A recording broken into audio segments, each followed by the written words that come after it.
proven and tested ko na to for how many years nga nagkaroon tayo ng shop at ito na yung ginagamit ko. Actually, natutuwa talaga ako dahil marami nag-comment doon na mga kapwa mekaniko din na gustong matuto, especially doon sa mga newbie, no? Newbie, mga gustong mag-DIY, yan, about electrical. I-share ko lang sa inyo mga bay, itong paano ba natin to gagamitin yung G-Find circuit tester natin. So, marami kasi nagtatanong doon kung paano ba siya at saan siya nabibili. So, mamaya ilalagay ko yung link dyan sa comment section kung saan ko nabili itong tester na to. At pag bumili ka nito mga bay, meron na siyang kasamang user's manual. Mababasa mo na dito lahat kung paano siya gamitin o paano yung mga function niya, paano mo siya i-check, yung open circuit, paano i-check yung component. So, nandito na. Pero minsan kasi mga bay, hindi natin ito binabasa yung manual, no?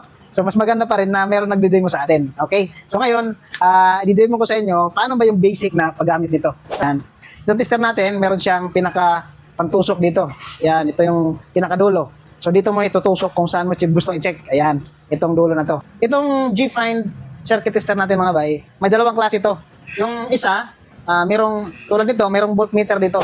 So, para magamit mo to, kailangan natin ng battery ng sasakyan natin. Itong red, lagay mo lang sa positive side, clip mo lang. Yan. Itong black, lagay mo naman dito sa kanyang negative terminal. Yan. Okay? Pag ganyan ibig sabihin nito mga bay, pwede na itong gamitin kung saan mo pwedeng i-check. Okay? For example, gusto mong malaman kung ilang voltahe ng battery mo. Itutusok lang natin to sa positive. Ayan. Pag ganyan, kita natin mga bay, 12.6. 12.6 yung voltahe ng battery natin. So makikita na kagad natin dito.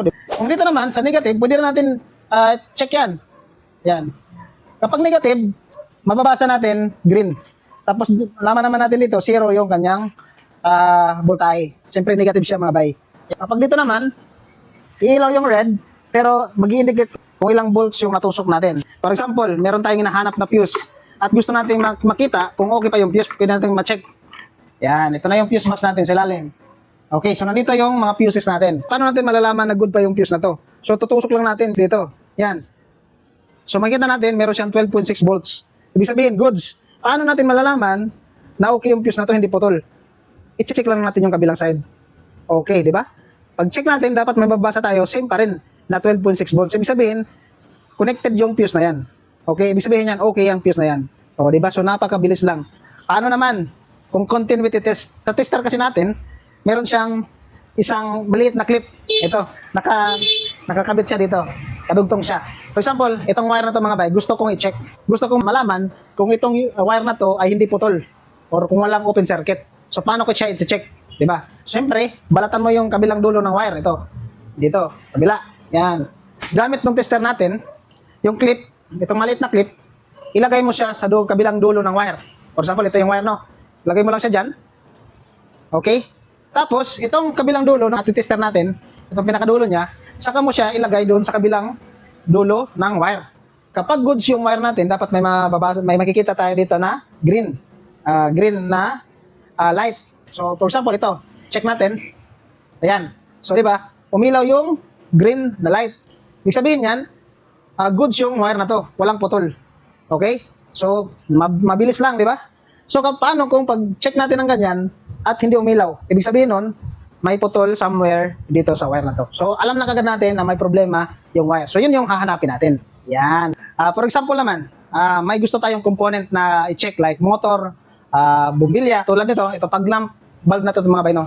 So, gusto natin makita, gusto natin ma-check na kung may ilaw pa ba to, gumagana pa ba. Mabilis lang natin to ma-check. Gamit pa rin yung tester natin. Itong bulb kasi natin, mayroon siyang dalawang terminal, di ba? Positive, negative lang naman to. Pwede din magkabaliktaran. Yan. Clip lang natin.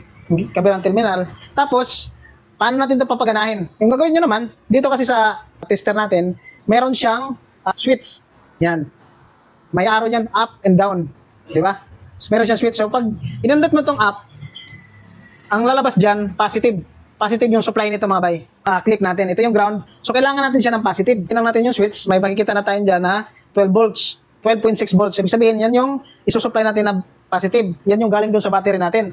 So, itutusok lang natin siya para ma-check natin kung iilaw yung bumbilya. So, tusok lang natin. Yan, oh. Di ba? So, ibig sabihin, goods yung bumbilya natin. May ilaw pa. Okay. So, di na natin kailangan ng wire, no? Na magdudugtong pa tayo dito. Kakabit pa natin doon sa battery. Na napaka-hassle. So, ito lang, napakabilis lang. Check lang natin ng ganyan, ilaw na kagad. Alam na natin na walang problema yung bumbilya. Sana nasagot ko yung mga katanungan, ano? Ilang years din ako sa dealer, mga bay, no? Sa kasa. Pero, never pa ako naka-encounter na ganitong tools. So, nung nag-shop na ako, nung nasimulan ko na itong gamitin, ito na yung palagi kong ginagamit. Kasi napakabilis lang gamitin. Safe siya sa lahat ng electrical at pwede talaga to sa mga gustong mag-DIY ng mga sasakyan nyo. For example, ikaw may sasakyan ka at gusto mong mag-DIY, paano i-check, paano i-check yung mobilya, yung mga basic check-up sa sasakyan mo, pwede mo itong gamitin. Okay?